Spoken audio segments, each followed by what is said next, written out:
নামাজের পর মসজিদে বসে থাকলে ফেরেশতারা তার জন্য দুইটি দোয়া করে।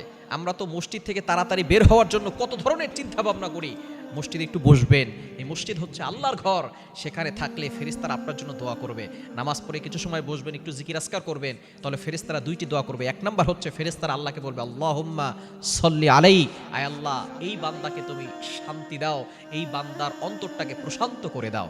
আপনি অস্থির হয়ে গেছেন, পেরেশান আছেন, মসজিদে গিয়ে বসেন, ফেরেশতারা দোয়া করবে, আল্লাহ এই বান্দার অন্তরে তুমি শান্তি দিয়ে দাও। দ্বিতীয় নাম্বার হচ্ছে আল্লাহুম্মা আরহামহু, আল্লাহ তুমি তোমার রহমতের চাদর দিয়ে ঢেকে দাও এই বান্দাকে। সুতরাং অবশ্যই এই দুইটি দোয়া ফেরেশতারা আপনার জন্য আমার জন্য করবে যদি আমরা নামাজের পরে কিছু সময় মসজিদে বসে থাকি। সুতরাং অবশ্যই আমরা মসজিদে না গেলেও যেখানে নামাজ পড়বো সেখানে আমরা কিছু সময় বসবো, একটু জিকির আজকার করবো, তাহলে ফেরেশতারা কিন্তু দোয়া করবে। তবে অবশ্যই আমরা জামাতের সাথে নামাজ পড়ার চেষ্টা করব, তাহলে আল্লাহ পাক রব্বুল আলামিন আমাদের সকল টেনশন দূর করে দিবেন, দুশ্চিন্তা থেকে আল্লাহ তাআলা আমাদেরকে মুক্তির ব্যবস্থা করে দিবেন।